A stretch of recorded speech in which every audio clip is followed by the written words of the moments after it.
Let's bow our heads and put ourselves in the presence of the Lord. Hallelujah. Dakilang Diyos, Panginoon, pagpalang Ama, maraming pong salamat, Lord, sa araw na ito na pinagkaloob mo sa amin, sa pag-iingat mo, dinako mo kami ng ligtas sa lugar na ito, upang muli ay makaliig ka, Panginoon. And Lord, sa umagang ito, kami po ay humihingi ng kapatawaran sa aming mga nagagawang pagkakamali, sa aming mga kasalanan, O Diyos.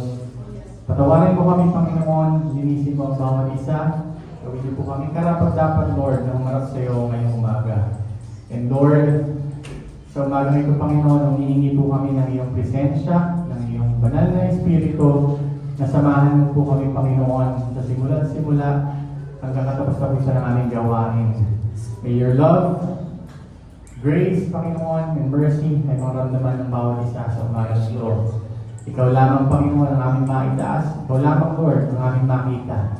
At we pray, Lord God, na sa tao na gagamitin mo upang mangaral sa amin sa umagang ito, ikaw, O Diyos, ang magtago sa Kanya sa iyong likuran, at ikaw, Panginoon, ang magsalita, magturo sa bawat isa sa amin, Panginoon, mangusap ka sa bawat isa. At nawa, lahat ng mga mensahe namin maririnig ay tumimo sa aming mga puso at isipan at maipamuhay namin, Panginoon, ang mga salita mo. Yes, at we pray, Lord God, sa aming mga kapatid na hindi pa po namin kasama sa umagang ito na kayo po mag-ingat sa kanila at idakaw mo silang ligtas upang sama-sama kami na makapagpuri, makapagpasalamat sa iyo ngayong umaga. And Lord, ikaw lamang po, Panginoon, ang aming pinapasalamatan at tinataas at pinupuri, Panginoon, ang iyong pangalan sa umagang ito. Ang lahat ng ito ay ang hinihiling at pinagpapasalamat sa dakila mo pangalan ng Jesus. Everybody say Amen.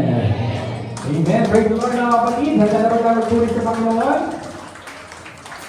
Parang hindi pa. Everybody say, praise the Lord. Praise the Lord. Hallelujah. Bawal mo tayo masayang awit sa Panginoon ngayong umaga. Praise the name of Jesus.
Buhay hati,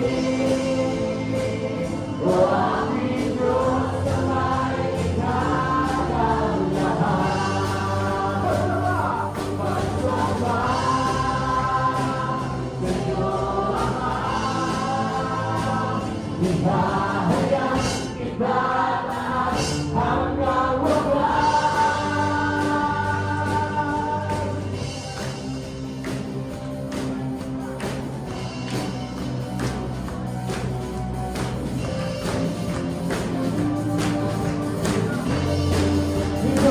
Sigaw naman! Ikaw lamang, wala nang iba. Sa buhay ko! Buhay ko, ang pag-ibig mo, kailanman di magbabago. Dapat kang tumagal. Dapat kang tumagal. Papuri, luwalhati, o aking Diyos na may magkakaroon. Ang pagsama,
Pag-ibig ang pagsama sa'yo. Kung sa ilang ang totoo,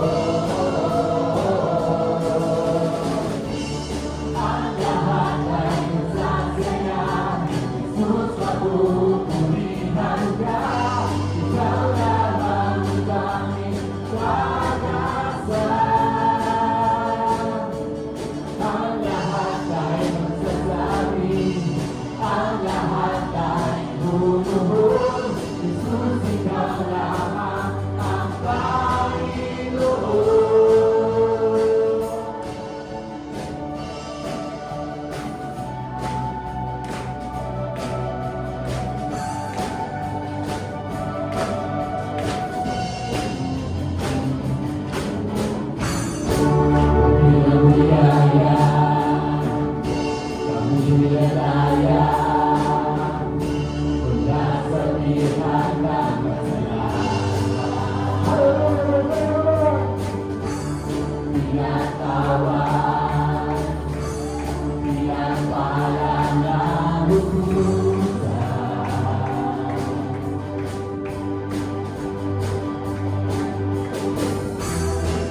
Mapipigil ang pagsamba sa'yo.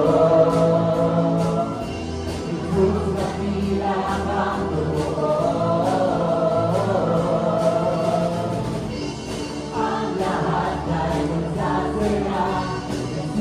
pupurihan ka.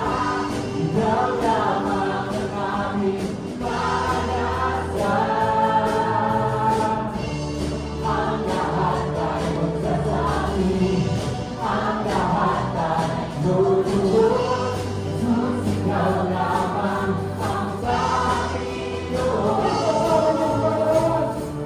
Ang lahat ay magsasaya, Jesus, mapupurihan ka.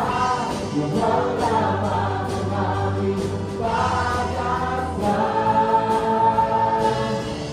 Ang lahat ay magsasabi, ang lahat ay luluhod. Jesus, ikaw lamang ang Panginoon.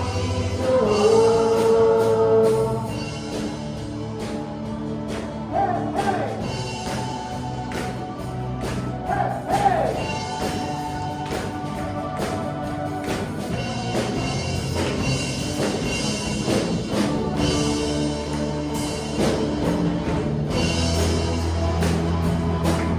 Pagkakaroon ko, ay pag-ibig mo, wagwas sa buhay ko. Ang kagalakan ko, ay kalakasan ko, ikaw ang nais ko.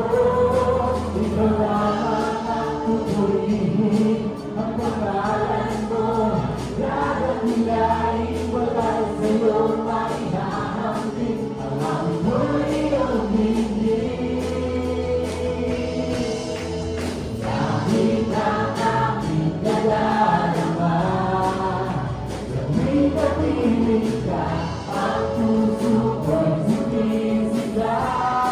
Kapag sa'yo'y sumasampalangit ang aking nagdarama, gawin at piling ka, ang puso ko'y sumisita. Kapag sa'yo'y sumasampalangit.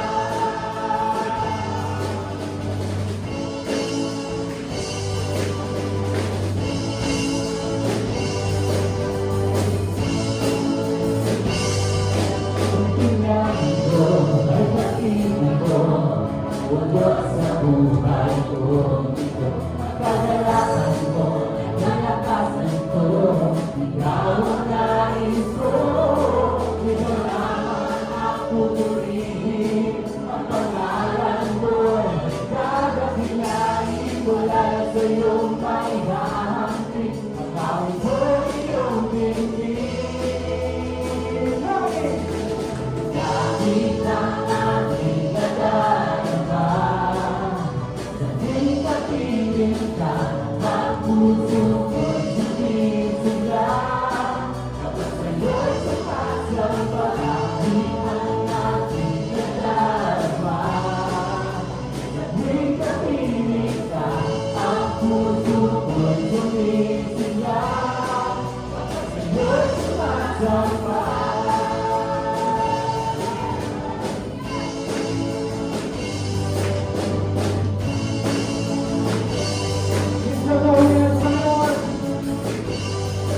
Pagkakaroon ko, ay pag-ibig mo, wagwas sa buhay ko.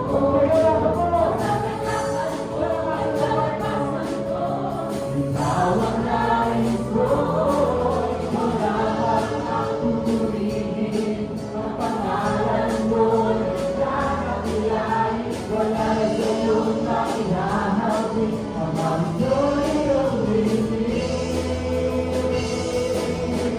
Kahit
Sa'yo'y sumasamba. Kapag sa'yo'y sumasamba. Sa'yo'y sumasamba.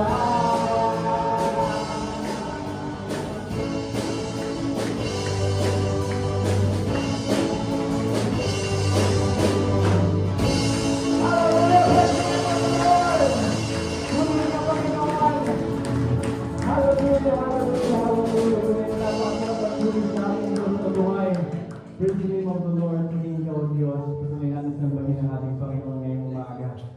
Glory to God.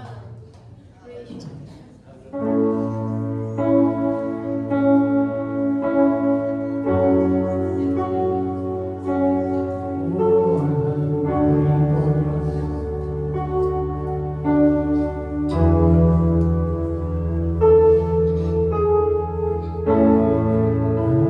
Hindi karapat-dapat pagkukulan ng pagmamahal at wagas mo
Tunay na ang pag-ibig ng ating Panginoon mula noon, ngayon at magpakailanman talagang sukdulan. Amen?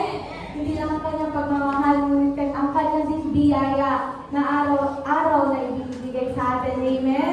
Amen. At mga kapatid, gusto ko lang din sabihin at i-share sa inyo ang sukdulan biyaya binibigay sa ating mga Panginoon. Dahil kung makikita nyo mga kapatid, nasa ika-7th month na po tayo ng 2024. Napakabilis, di ba? Pero syempre, dun sa 7 months ngayon ng 2024, hindi pa rin tayo pinapabayaan ng ating Panginoon. Patuloy na pa rin tayong iniibig, binibiyayaan araw-araw. Amen? Amen. At syempre, mga kapatid, gusto ko lang din i-share dito sa inyong lahat ngayon. Starter na naman po ako. Yung sabi niya sa kanta kanina na ang pag-ibig ng Diyos, minsan kahit hindi natin deserve, ay sukdulan pa rin niyang ibinibigay. Sukdulan pa rin, hindi lang ang pag-ibig, kundi ang biyaya binibigay niya. Amen? Kasi, mga kapatid, aminin natin ang araw-araw ay isang pagsubok sa atin. Sabi nga ng ating mga pastors, mahirap po maging isang Christian at dalhin ito sa pang-araw-araw. Pero syempre dahil sa gabay at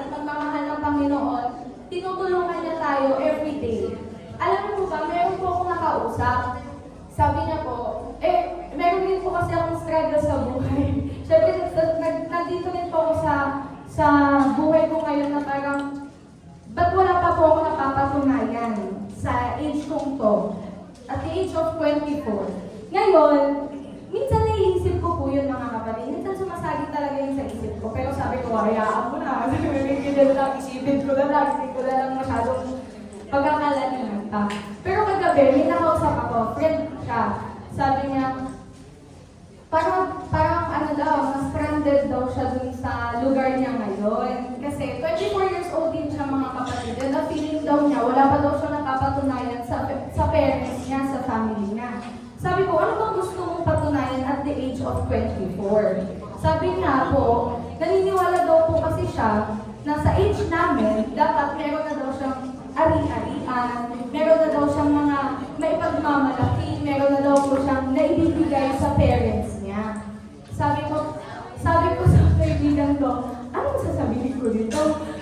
Pareho kami na pareho kami na iniisip. Sarili ko nga, hindi ko ma-comfort sa ganitong pag-iisip. Anong sasabihin ko dito? Sabi niya, sabihin ko kung ano gusto sa'yo, basta huwag mong sasabihin na ako nga ako po, ganun ako, na ako nga wala pa rin ako ganun, kung iisipin niya. Pinipilit ko yung sarili ko na i-chat siya kagabi na hindi naman karera, sabi nga ni Bini, di ba? Ang buhay ay di karera. Pero yun nga, sabi ko, kasi sabi ko, hindi karera ang buhay. So sabi ko, at your age, dapat hindi ka nagmamadali, di ba? Tama mga kapatid. Gusto ko kasi talaga na, tama po ba yun na isabi ko, na lahat naman tayo, kumbaga may kanya-kanyang tayong timeline sa buhay.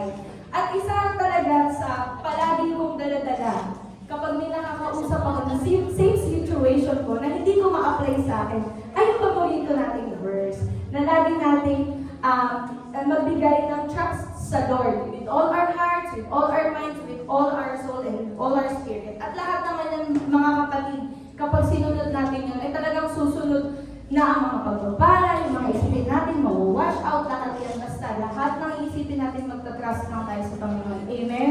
At yung parang yung oras tayo, sabi ko, Lord, talagang hindi ko ito ma-apply sa sarili ko, pero ikaw na ang bahala kung ano sasabihin ko dito sa friend ko ito. Dahil nga, medyo struggle rin sa mga kapatid, pero nagpapasalamat talaga ako kasi may mga tao sa paligid ko na hindi naman ako pinapabayaan na mag-isip ng gano'n. Na nandyan pa rin yung parents ko na, di ba, syempre sinusuportahan pa rin ako. At saka yung mga support system ko talaga na hindi mo kailangan magdadali. Syempre, lalo na ang Panginoon. Dahil paulit-ulit niyang pinapaalala na may kanya-kanya tayong pakto sa buhay, may kanya-kanya tayong timeline. Amen. At thank you, Lord. Thank you po talaga. And ayun mga kapatid, bago po tayo dumako sa panalangin natin sa ating offering, tinatawag ko po ang mga students, mga magsisipag pasok po ngayong year 2024 and 2025 dito po sa ating harapan para po bigyan po tayo ng blessings sa ating kadating na school year. Ayan. Lahat ay tumayo. Ituloy po natin ang ating sa ating mga pagkakaan, sa ating mga estudyante. Humingi tayo ng tulong sa Diyos na patuloy na pagpalain ng mga bata. Hallelujah. Dakilang Diyos, Amang Banal, narito po sa aming harapan ang aming mga kapatakan na inihihingi namin sa iyo, Panginoon, ang tulong. Tinataas namin sila sa iyo, Panginoon, upang sa school year na ito, O Diyos, muli ay igawan mo sa kanila ang iyong patnubay, ang iyong pag-ibig, ang iyong pag-iingat. Hayaan mo, O Diyos, na magampanan nila ang kanilang mga tungkulin sa kanilang mga paaralan. At dinadalangin po namin, Panginoon, na ikaw ang mag-ingat sa mga batang ito. Ituro mo sa kanila, Panginoon, ang tamang daan. Ituro mo sa kanila, Panginoon, ang pagpapahalaga sa kanilang pag-aaral. Pag-ibig sa kanilang mga magulang. At higit sa lahat, Panginoon, ay ang pananalig at pananampalataya sa iyo. O Diyos, kami po ay umaasa at nagtitiwala sa iyong kapangyarihan na ikaw, O Diyos, ang magtataguyod sa lahat ng mga kabataan nito. Sila ang magiging saksi sa iyong kabutihan, sa iyong kapangyarihan, at sa lahat ng pagpapalang ipagkakalob mo sa kanila. Kikilalanin nila, O Diyos, na ang lahat ay nanggagaling lamang sa iyo. Ikaw ang patuloy na kilalanin sa kanilang buhay, O Diyos. At ang lahat ng ito, Panginoon, ay aming hinihiling sa iyong dakila at makapangyarihang pangalan. Sa pangalan ni Jesus. Amen. Ang ipanalangin ng ating ginawang pagbibigay.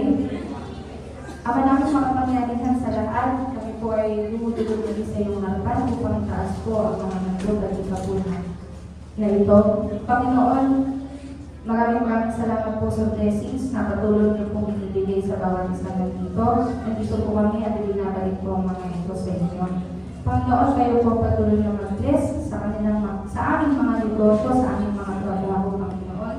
Patuloy niyo po kami bigyan ng blessings na siksik, litlib, at umaang po, Panginoon. At ibabalik ulit namin sa iyo ito, Panginoon, na may ligaya sa aming mga puso, ng siksik, litlib, at umaang po.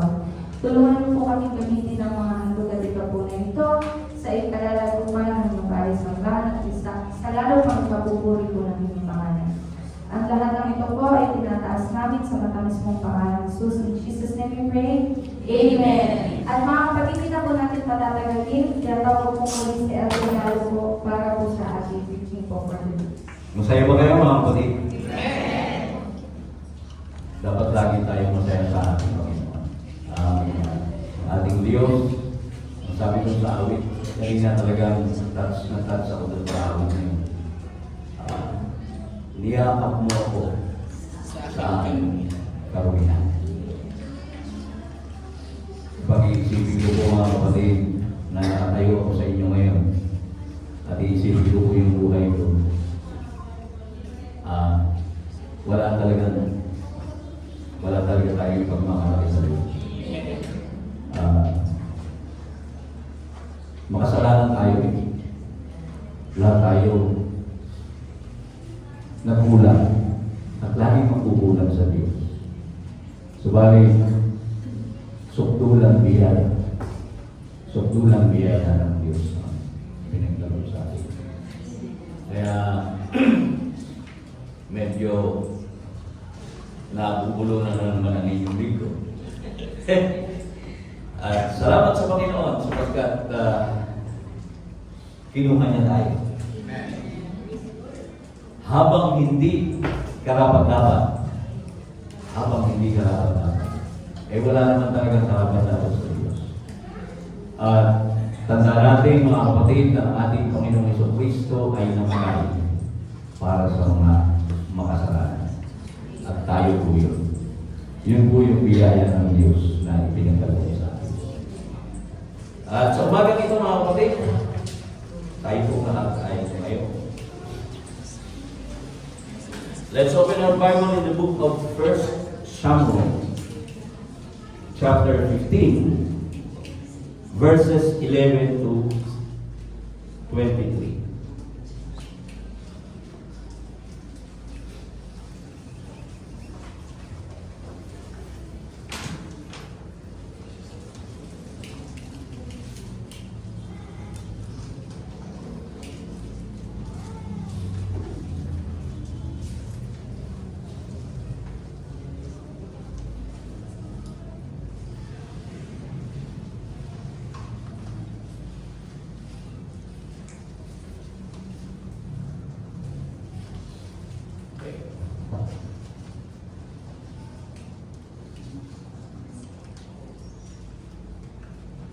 First Samuel, chapter 15.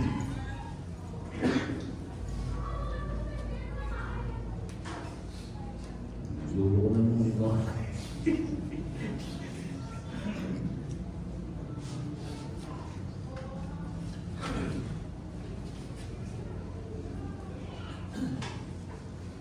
Babasahin ko po sa wikang Tagalog.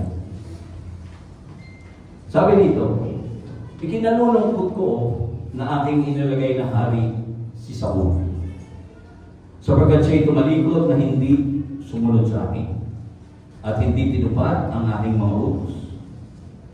At si Samuel ay nagalit at siya'y dumaing sa Panginoon buong gabi. At si Samuel ay bumangon maaga upang salubungin si Saul sa kinaumagahan.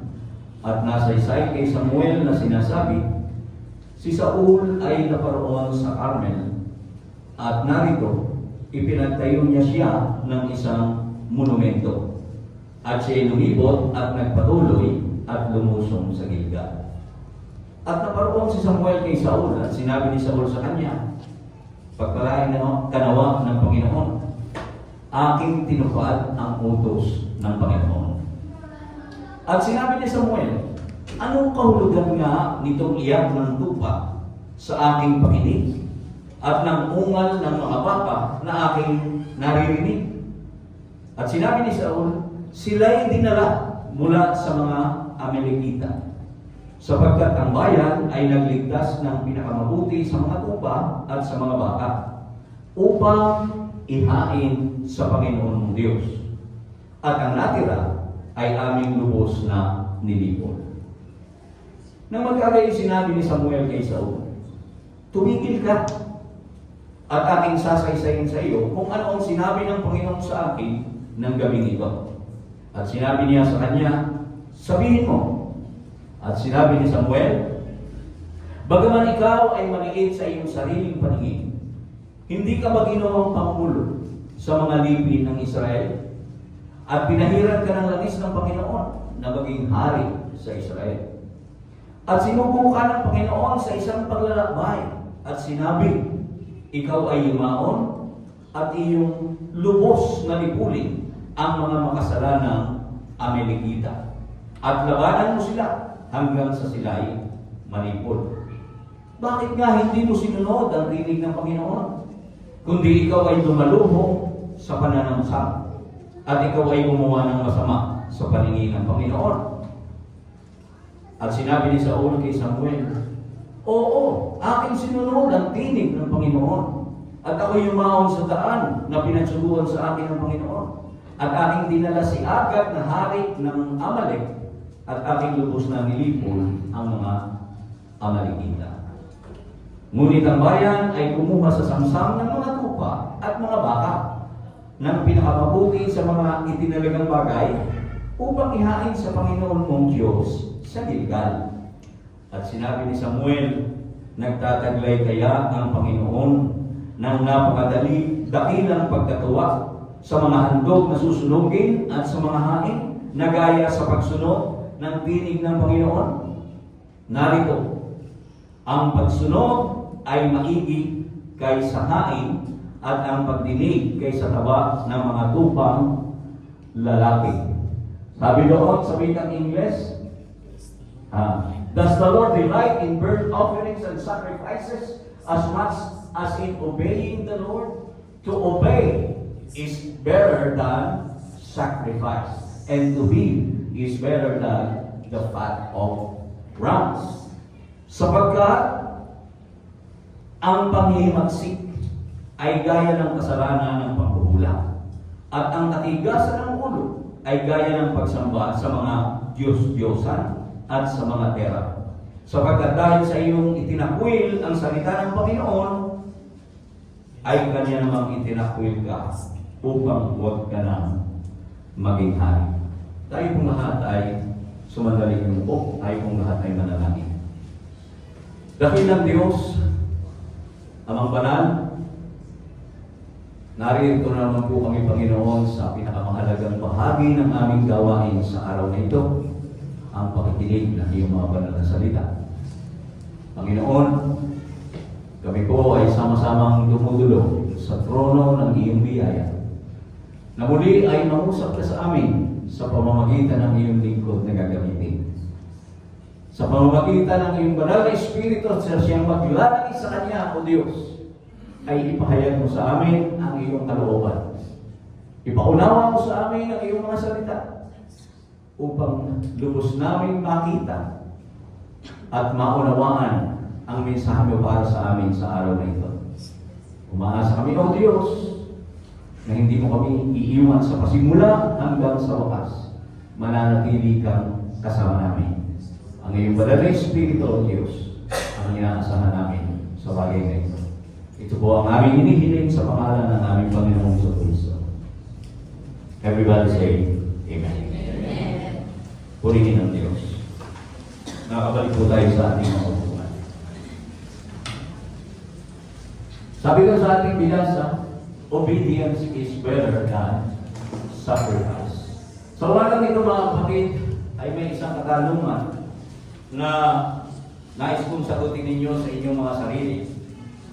At tulungan naman tayo ng Diyos na sa pamamagitan ng pangangaral na ito ay mabigyan natin ng kasagutan ang katanungan ito. Why is obedience better than our sacrifices? Bakit ba mahalaga ang pagsunod kaysa sa doon sa mga hain na ibinibigay natin sa Diyos? Now, kapag tatanungin natin ang dictionary, ang definition of obedience is dutiful or submissive compliance. Dutiful or submissive compliance. But for us believers, this means surrendering our will to God. Yun po yung obedience. To sacrifice is to give up, to renounce or destroy, especially for an idea or belief. Pero sa mga mananampalataya, it is releasing something that is valuable to us. Ulitin ko. Releasing something that is valuable to us for God. Yun. Kumbaga, ipo-forsake mo ang ibang mga bagay para sa Diyos. Mga mahalagang bagay sa iyo, but you are sacrificing to forsake it because for the Lord. Yun po yung sacrifice. Now, ito pong dalawang decision na ito, both of these decisions, pwede natin itong gawin. We can make both of these decisions to express our passion for God. Pero dito po sa ating binasa mga kapatid, kung uunawain natin ito, makikita po natin na yung binasa natin dito sa unang Samuel na ito, it tells us that we have to make obedience a priority. Obedience should be a priority. Bilang mga Christian, tinawag tayo para sambahin ang ating Panginoon. Amen? Ang sabi niya, ito yung unang-unang utos. Love the Lord your God with all your heart, with all your mind, with all your soul, and with all your strength. So, ibig sabihin, we have to love God. We have to love Him above all others. Sa mahabang panahon, mga kapatid, ng paglilingkod ng mga mananampalataya, ng mga Kristiyano,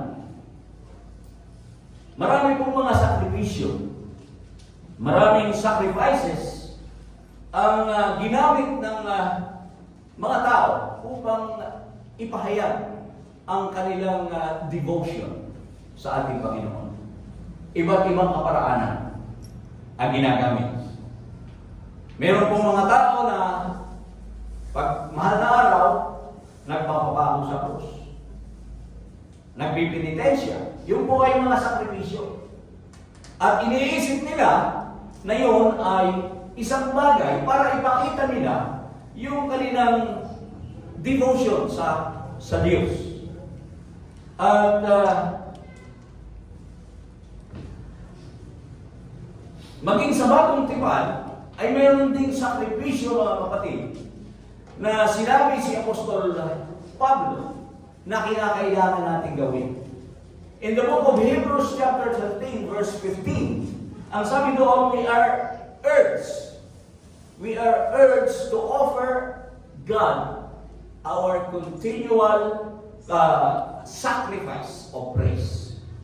We have to sacrifice God continually with our sacrifice of praise. Kaya nga sabi ko kanina, both of these, obedience and sacrifice, are two ways that we can make to express our devotion to God. Pwede natin gawin ang alinman doon para ipakita natin ang ating debosyon sa ating Panginoon. Subalit, bakit kaya sinabi doon sa ating binasa na obedience is better than sacrifice? Tayo bilang mga Kristiyano, meron po tayong sacrificial obedience na ginagawa. Di ba? Naniniwala mo kayo doon? Sometimes, may mga pagkakataon na kailangan natin isakripisyo muna yung ating pamilya para sa gawain ng Panginoon. Di ba? Kung minsan, kailangan natin isakripisyo, sabi nga, money, time, and efforts. Noong araw, ang sakripisyo may binibigay, yung mga hain na ibinibigay nila, handog, ay yun nga yung binasa natin, mga dugo ng mga hayop. At taba, dugo at taba ng hayop. Na ang sabi sa Biblia, ito po ay mabangong samyo sa Diyos. Now, sa panahon natin, wala na naman pong ganyan. Hindi na po ganyan ang ginagawa natin. At sa atin nga, kung ano ang dapat natin ibigay sa ating Panginoon, ang sabi ng Diyos sa pamamagitan ni Apostol Pablo, we can offer God a sacrifice of praise. Ano sabi ron? A sacrifice of praise, giving thanks. Yan, giving thanks to God. The fruit of our lips that openly profess His name. Yan. Fruit of our lips, giving thanks. Ngayon, bakit mas mahalaga yung obedience? Let us analyze dun sa binasa natin. Sabagat, para masagot natin yung katanungan na ito, why is obedience better than our sacrifices? And tingnan natin, kung yung bang mga sakripisyo ginagawa natin bilang mga Kristiyano, alam po lahat kayo nagsasakripisyo, tayong lahat. Meron tayong mga mahalagang lakad pero inuuna natin ang gawain, and that's one way of sacrificing. Right? Isang paraan yun, na sakripisyo. Gumigising tayo ng maaga, magta-travel tayo ng napakalayo, that's sacrifice. Diba? Hindi po madali ang mag-travel mula Nueva Ecija na papunta dito. Hindi ka gigising ng alas 6, kundi gigising ka marahil ng mga alas 3 o alas 4 para umabot ka ng gawain dito na alas 9. Amen? So marami tayong ginagawang mga sakripisyo bilang mga Kristiyano. But, sinasabi natin, sacrificial obedience yun. Di ba? That's sacrificial obedience. Sumusunod ka sapagkat ang sabi ng Biblia, huwag natin pabayaan ang pagkakatipon ng mga banal na kagaya ng ginagawa ng iba. At nalaman natin yun. Ngayon, para masagot, why is obedience better than our sacrifices? Let us analyze 1 Samuel chapter 15. Huwag mong i-alis, Sister Reyna. Yeah. Napakaganda. Yun muna. 1 Samuel chapter 15. Huwag mo nang alisin yan. Okay. Pansinin natin kung ano ang dahilan ng Panginoon kung bakit inutusan si Saul. Merong dahilan ng Diyos kung bakit inutusan si Saul. Ang sabi niya, this is what the Lord Almighty says, I will punish the Amalekites for what they did to Israel. Parurusahan ko ika ang mga Amalekita dahil sa kanilang ginawa sa Israel. Yan ang sabi, when they waylaid them as they came up from Egypt, sapagkat pinabayaan sila nung sila ay umalis sa Egypto. Now, Now go, attack the Amalekites. Ito po yung utos. Attack the Amalekites and totally destroy all that belongs to them. Do not spare them. Put to death men and women, children and infants, cattle and sheep, camels and donkeys. Ang sabi doon, ang sabi ng Diyos, puntahan mo ang Israel. Patayin mo silang lahat. Yun ang sabi ng Diyos kay Saul. Patayin mo ang lahat.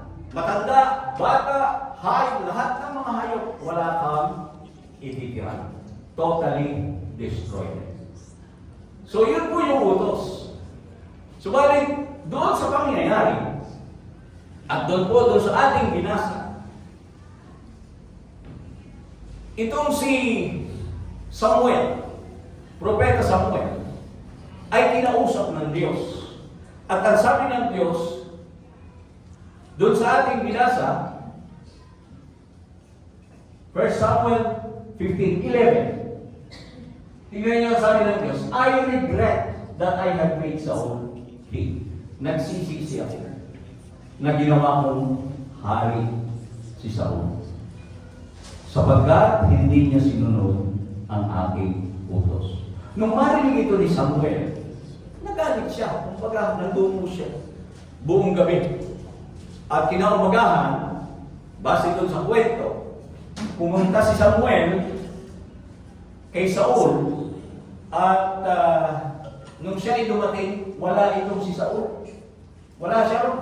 Sapagkat si Saul ay nagpunta doon sa Carmel upang gumawa ng sariling monumento. Hindi ba? Gumawa siya. Sabi mo, Saul has gone to Carmel. There, he has set up a monument in his own honor. And has turned and gone on down to Gilgal. Tumuloy sa Gilgal. Now, nung makita ni Samuel, ni Saul, si Samuel, binati niya ito, nagmamalaki siya, sabi niya, sinunod ko ika, yung utos ng Diyos. Sinunod ko ika. Ngayon, sabi ni Samuel, ano ka? Ano ka? Hilong. Ganun ang pangyayari. Sapagkat, ano yung naririnig kong uma ng mga bata at sigaw ng mga tupa? Ano yung naririnig ko?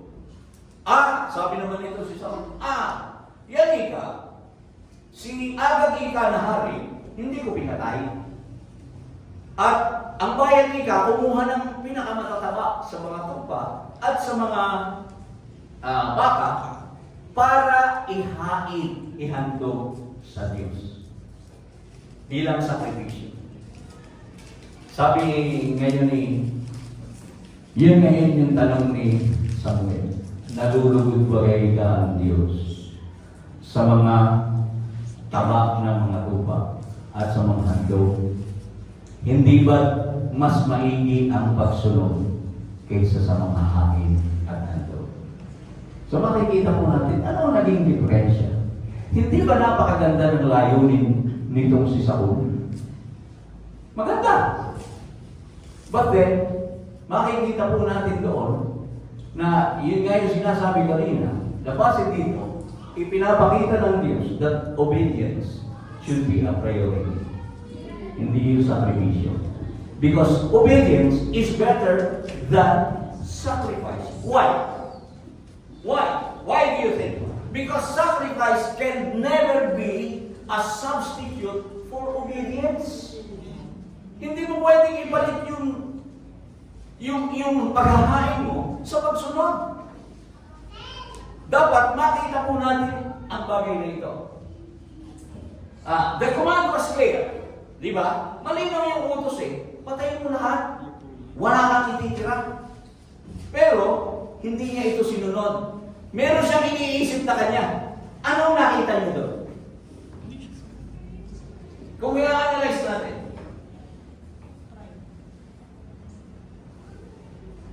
nakita natin doon na gusto niya magmagaling. Okay? Iniisip niya yung kanyang sariling desisyon ay mas maigi kaysa desisyon ng Diyos. Ang utos nga patayin eh. Pero sabi ni Isaiah naman, ito. Maihandog. Para maihandog na rin naman sa Panginoon. Hindi naman iuuwi. Hindi naman, kundi ihahandog din sa Panginoon. But then, hindi po kinilalayo ng Diyos. Bakit? Sapagkat ang nais ng Diyos is total obedience. Amen. Kahit na ano pang sakripisyo ang gawin mo, kapag hindi mo sinunod ang utos, kahit anong sakripisyo, walang silbi sa Diyos. Papakanunan natin ang ating Panginoon. Why do you think? Ganon. Dito makikita po natin that sacrifice comes from obligation. And the root of obedience is love. Okay? The root of obedience is love. Kanina sinabi ko, mayroong sacrificial obedience. Halimbawa, sabi nga natin, uunahin natin ang gawain. Hindi natin ipoporsake. Ginawa mo. Pero, ano ang dahilan? Bakit mo ginawa yan? Kasi obligasyon.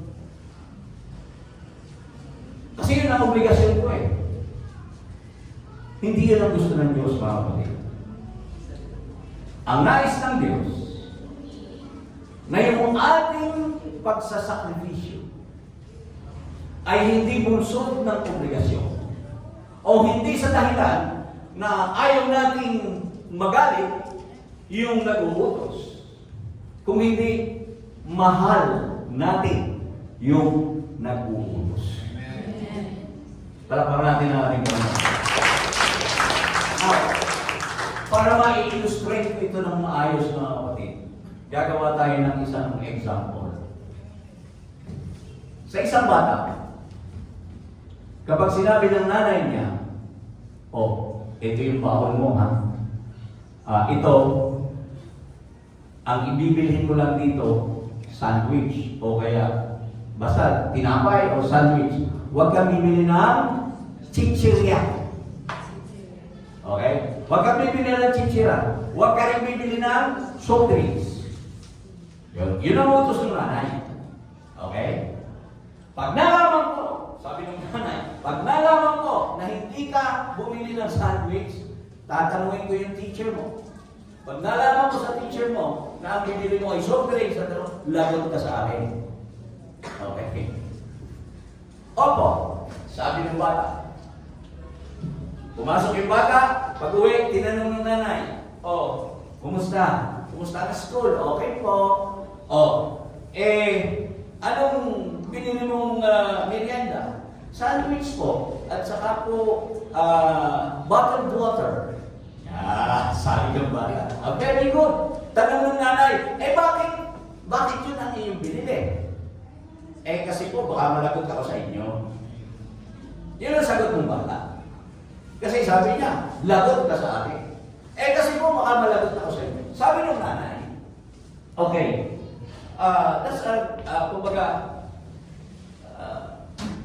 that's for a start, okay yan. For a start. Ibig sabihin, kasi, kaya dapat ang sagot mo sa akin, kaya mo hindi binili ay sandwich at saka hindi mo binili ay chichirya at soft drinks kasi lang mo si mami. Pero that's a good start for a beginner like you. Now, sa ating mga Kristiyano, di ba? Palagi tayong sinasabihan, ibigin mo, ito yung utos, ibigin mo ang ating Panginoon. Kaya mga kapatid, pagdating sa pagbibigay, kahit kailan, palagi ko po itong sinasabi, huwag kayong magbibigay. Do not give your tithes. Do not give something to God if you are not convinced na kailangan mo talagang gawin yon at iniibig mo ang pagbibigay. Dahil kung gagawin mo lang as a sacrifice, kasi itinuturo baka, kasi sabi kasi sa pangangaral, nananakawan ng Diyos kapag ka hindi nagbigay. Hindi ayaw mo masabing magnanakaw. So you are doing it for your own benefit. You do not want, kumbaga, umiiwas ka doon sa mga konsekwensya.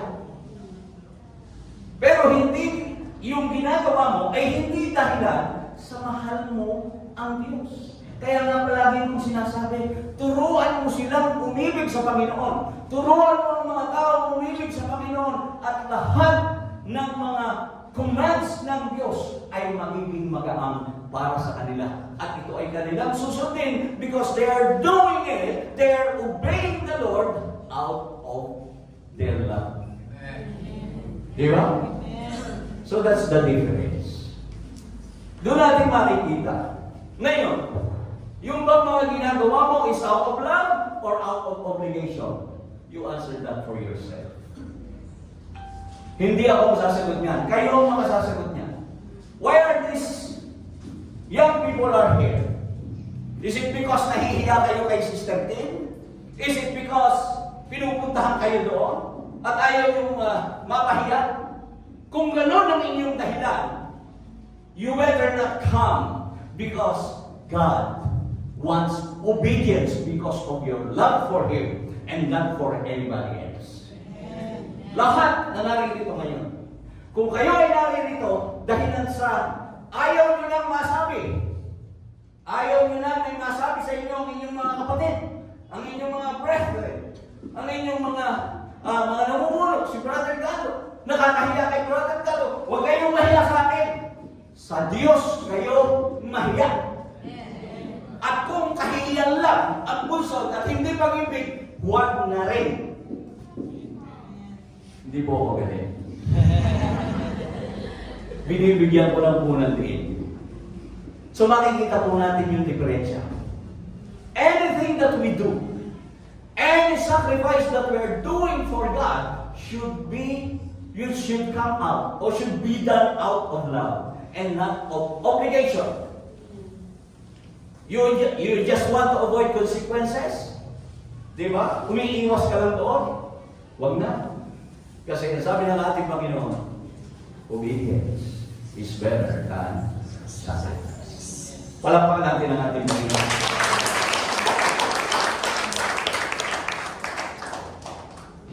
Kasi, sabi nga natin, comes from obligation. Sacrifice comes from obligation.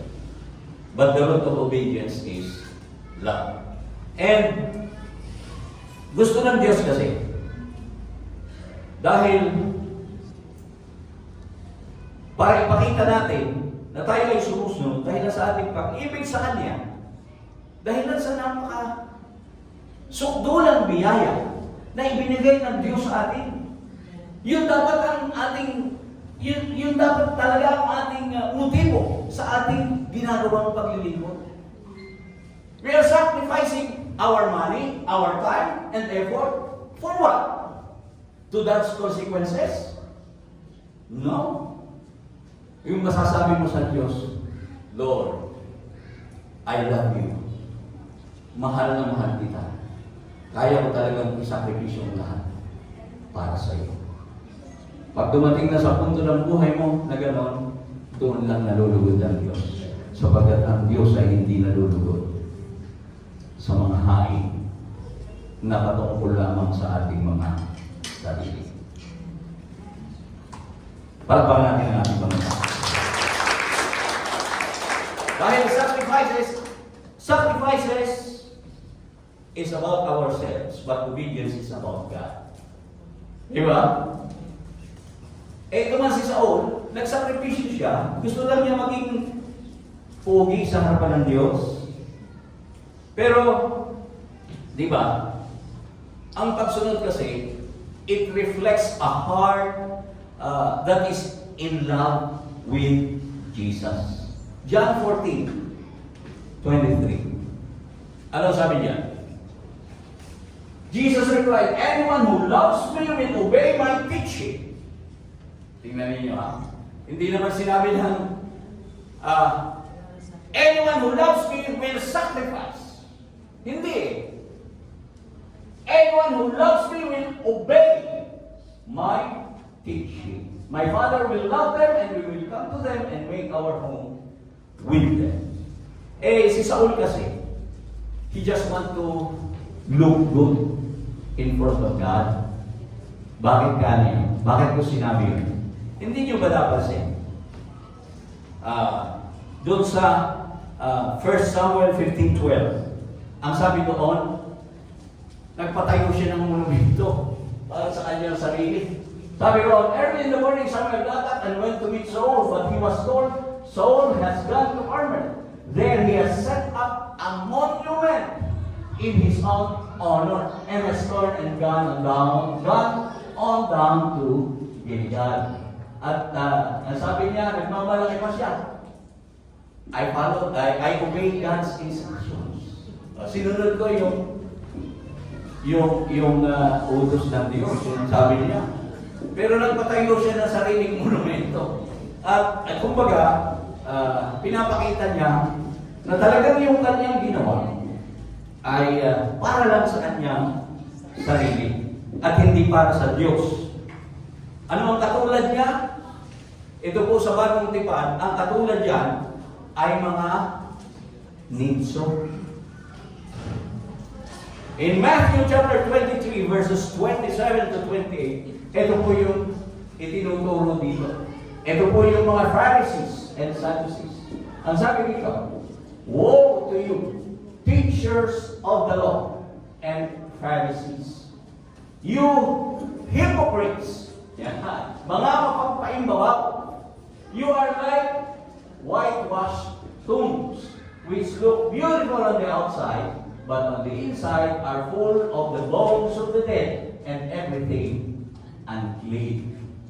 In the same way, on the outside you appear to people as righteous, but on the inside you are full of hypocrisy and wickedness. Ganun po kasi si Saul. Kasi yung kanyang pagsunod hindi nanggaling doon sa kanyang puso. At pansin natin, nagpatayo pa ng kanyang sariling monumento. At nung tanongin ni Samuel, sabi niya, sino ang kulita ang Panginoon? At ang sabi niya, ano yung naririnig kong mga unga ng baka? Sigaw na mga po. Yun kinuha namin para ialay sa Panginoon. Nagmamalaki pa talaga O diba? Nakalimutan niya yung utos. Patayin mong lahat. Wala kang ititira. At sa pagkakataon ngayon mga kapatid, if we will have to analyze this, actually, marami pong mga tao ang ganyan. Kahit sa ating kapanahunan. Kaya nga kung minsan, sinasabi ng ibang mga tao, sasabihin sa iyo, iismiran ka. Halaman mo kung sino kang banal. Kung hindi ko pa alam. Diba? Yun ang sinasabi sa atin. Praise the Lord ka ba? Bulok naman yung ugali mo. Ang tagal-tagal mo na dyan. Sinasabi mo Kristiyano ka, hanggang ngayon, chismosa ka pa rin. Diba? Ayun ang sinasabi sa Biblia na parang nicho. Maganda lang tingnan sa labas. Nagmamagaling lang, mga hipokrito at hipokrita. At ayaw ng Diyos yun. Kaya ang gusto niya, yung pagsunod natin will come out of our love for Him. Yung pag-ibig talaga natin sa Kanya. At anumang sakripisyo mga kapatid, anumang sakripisyo dito sa mundo, it cannot atone for our sin. Kahit ano, hindi talaga pwedeng ibayad, pambayad sa ating mga kasalanan. Meron lamang isang sufficient sacrifice. para maibayaran yung lahat ng ating mga kasalanan. At yun po ay ang ginawa ng ating Panginoong Jesucristo. Amen? Yun lang. At tayo mga kapatid, because of our sinful nature, mawawalan lang tayo ng kasalanan pag nasa langit na tayo. Diba? Bakit ko sinabi yun? Ang sabi kasi, walang makasalanan na aakyat sa langit. So ang ibig sabihin, pag nasa langit na tayo, wala na tayong kasalanan. Pero habang naririto pa tayo mga kapatid, lahat tayo, makasalanan. Kaya nga tayo narito sa church eh. Because the church, ito po yung ospital ng mga makasalanan. Huwag kayong mag-isip na lang natin dito sa church ang mga banal. We are here because we want to be like Jesus. At yun po ay nasa proseso. We are still on the process. Nasa proseso pa po tayo. Kaya anumang sakripisyo ang gawin natin, huwag kang magmalaki. Ano sabi ng Pariseo? Hindi ako katulad nitong maniningil ng buwis. Sumusunod ako sa Diyos. Sinusunod ko yung mga utos. Nagbibigay ako ng aking ikapo. Samantalang yung maniningil ng buwis, dinadabukan yung kanyang dibdib. Hindi ako karapat-dapat. Panginoon, hindi makatingin. Kinikilala siya ay makasalanan. Kaya ang sabi doon, sino ang mas worthy sa harapan ng Diyos? Sino ang mas worthy na umarap sa Panginoon? Yung pong kumikilala na siya ay makasalanan. Kaya naman sa bagong tipan, binigyan tayo ng Diyos ng bagong batas. At ito po yung batas ng ating Panginoong Jesucristo. At dito po sa batas na ito, mga kapatid, the only requirement is love. Pag-ibig. Because obedience comes out of love. Diba? Sabi nga na ating Panginoong Jesucristo, kung ako'y iniibig nyo, susundin ninyo ang aking mga salita. At dapat nating tandaan, mga kapatid, na ang nais ng Diyos sa atin ay ang ating pag-ibig sa Kanya. At naipakita natin yung ating pag-ibig sa pamamagitan ng ating pagsunod. Because sa ating pagsunod ay ipinakikita natin ang estado ng ating mga puso. Yung ating tunay na pagtitiwala na ang Diyos ang siyang nakakaalam at siya ang nakakaalam kung ano ang pinakamabuti para sa atin. It's all about the heart. Nothing more. And that's why, kapag tatanungin natin, yung bang mga ginagawa natin pagsisakripisyo ay out of love or just out is our obedience. Ganun na lang. Sagutin na lang natin yung tanong. Yung bang ginagawa natin pagsunod sa Diyos ngayon ay talagang better than our sacrifices. Kasi marami tayong sakripisyo ginagawa, di ba? Alam ko, hindi madali ang pumunta rito. Di ba? Hindi rin madali ang pumayo. Amen? Hindi rin madali. Mamaya, hahayon na naman po ang 14. We will try to we will be evangelizing dito sa ating paligid. Bakit po ginagawa natin yan? Hindi dapat obligasyon.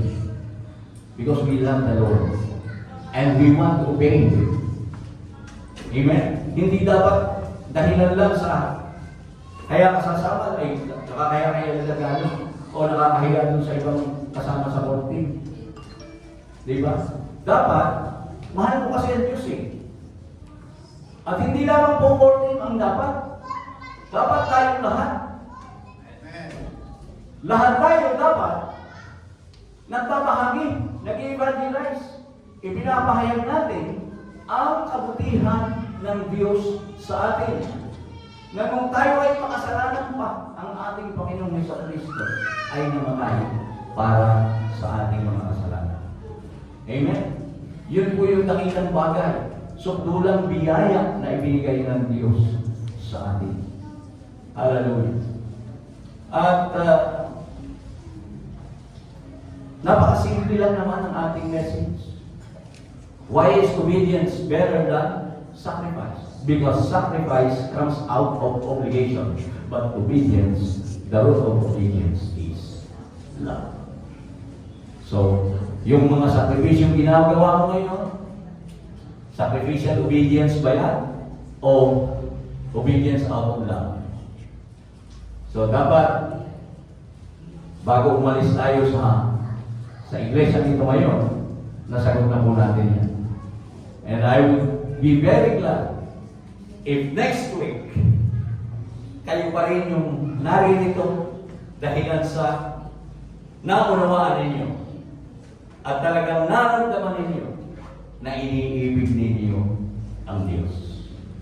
Sabagat itong sakripisyo lang, nahihiya lang sa kapatid, nakakahiya naman kay Sister T, kay Brother Rances, nagpapagod, di ba? O nakakahiya kung kahit kanino man, ay better not come because the Lord will not be delighted. Ang sabi sa Biblia, let us delight in the Lord and He will give our hearts desires. Amen? Pangako pa rin ng Diyos yan. Tingnan mo. Kailangan lang magalang tayo sa ating Panginoon. Kapag tayo ay umiibig, ang kagalangan na sa atin. Lahat ng bagay na ginagawa mo para sa minamahal mo ay masaya mong ginagawa dahil sa ikaw ay umiibig. Kaya nga yung mga nanonood ng mga teleserye na merong mga martir na mga babae, martir na talagang kahit na nga anong ginagawa ng kanilang asawa sa kanila ay nananatili pa rin, masaya pa rin nilang pinaglilingkuran yung kanilang mga asawa. Ito natin nakikita na yung kanilang ginagawa hindi naman sakripisyo because they love that person. And we could not question that. So ganun din tayo, dapat sa Diyos. Dapat sa Diyos yung pag-ibig natin ay talagang lang totoo. Na talagang makikita natin na lahat magagawa mo. We sacrifice sa panahon natin ngayon, money, time, and effort. Yun po sa panahon ng Kristiyano kasi wala nang baka, wala nang rams na ihahandog.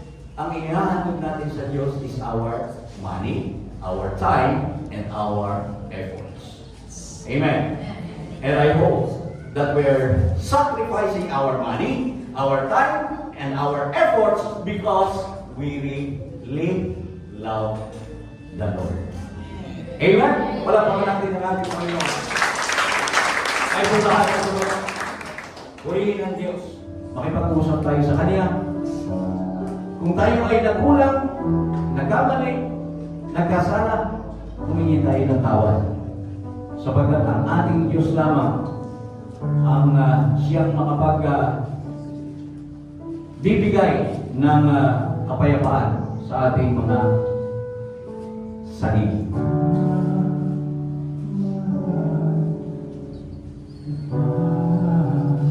Oh yes, Lord.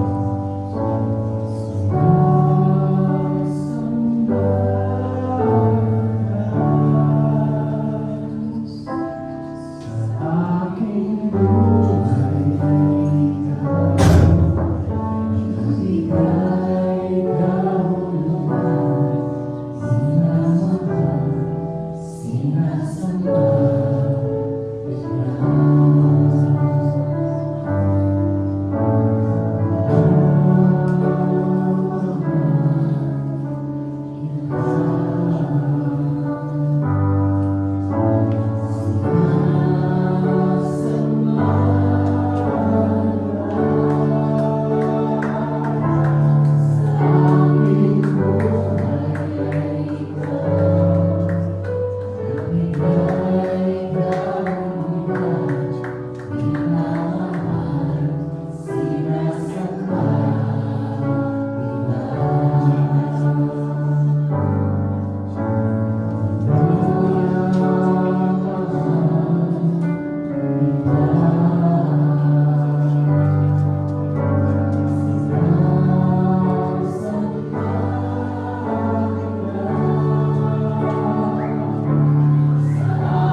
nangabautismo na sa pangalan ng ating Panginoong Jesucristo, ang inaasahan natin na magpapartake ng ating Holy Communion. Uulitin ko, hindi po natin ito ipinagdadamo. Subalit nais lamang po natin gawin ito ayon sa kalooban ng Diyos. Sapagkat kung tayo ay kakain ng tinapay at iinom sa salo ng Panginoon at di nararapat ang sabi doon, magkakasalo tayo sa katawan at dugo ng Panginoon. Kaya ang sabi niya, siyasatin natin ang ating mga sarili. Kung ikaw ay nabautismo na, magsiyasat ka sa iyong sarili bago ka kumain at uminom sa salo. Sa loob ng 1 linggo, marami kang inisip, sinalita, ginawa na hindi naging natanggap-tanggap sa Diyos. Ihingi mo siya ng kapatawaran sa Kanya at pagkatapos ay kunin mo, kumain, makipasalo sa banal na hapunan upang ito ay maging biyaya sa bawat isa sa atin. So ulitin ko, yun lamang pong mga nangabautismo na sa pangalan ng ating Panginoong Jesucristo ang hinihiling natin na makisali sa ating Holy Communion. Tayo po lahat ay manalangin. Sa ilang Diyos, narito po sa aming harapan ang pinagputol-putol na tinapay at ang tatas ng ubas na simbolo ng iyong katawan at ang iyong dugo. Ama, kinikilala po namin na ang lahat ng ito ay magiging sumpa kung tatanggapin namin ito nang hindi kami nararapat. Kaya naman humihiling po kami, O Diyos, na pagiging dapat mo ang bawat isa sa amin. Ipatawad mo sa amin lahat ng aming mga kasalanan at linisin mo kami, O Diyos, sa oras na ito. Sa pamamagitan ng iyong dugong na buhos sa bundok ng Kalbaryo, kinikilala po namin sa oras na ito ang lahat ng aming mga kasalanan at sinusuko po namin sa inyo, Panginoon.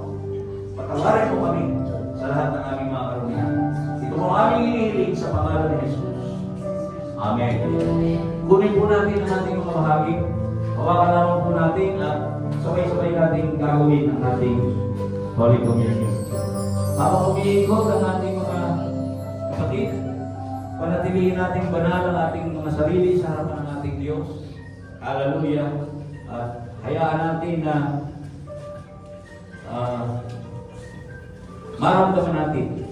maramdaman natin ang presensya ng ating Panginoon. Sapagkat tinanggap ko sa Panginoon ang ibinibigay ko naman sa inyo, na lang ang Panginoong Jesus ay pagkadalo dumampot siya ng tinapay. Ito'y kanyang pinagputol-putol at sinabi, ito ang aking katawan na pinagputol-putol dahil sa inyo. Gawin niyo ito sa pag-aalaala sa akin.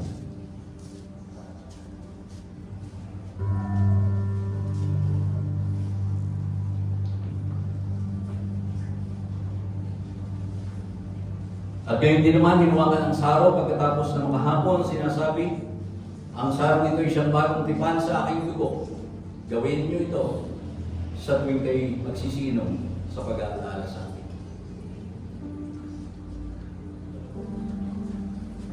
Tayo pong lahat ay manalangin sa ating pagtatapos. Salamat po, Panginoon, sa iyong kabutihan. Salamat po, O Diyos, sa iyong mga salita nang pinahayag mo sa amin sa araw na ito. Panginoon, huwag nawang mangyari na lahat ng aming ginagawang sakripisyo ay dahil lamang sa larangan ng pagsasakripisyo. Kung hindi nawang ang pagsunod namin, O Diyos, ay bunga ng aming pag-ibig. Tanggapin mo, Panginoon, ang lahat ng mga bagay na ito na ginagawa namin para sa iyo. Bunga ng pag-ibig namin. Ang aming pagsunod na hindi nanggagaling, na hindi dahilan lamang sa pagsunod, kung hindi bunsod ng aming matibay na pagkilala at pagtanaw ng utang na loob sa iyong napaka-sukdulang biyaya na ipinagkaloob mo sa amin. Salamat sa pag-ibig na ito at bayaran mo suklian namin ito sa pamamagitan ng aming pagsunod sa iyo. Maraming pong salamat, Ama. At muli sa aming pansamantalang pag-iwahiwalay, ang iyong presensya, ang iyong banal na Espiritu, ang ipagkaloob sa bawat isa.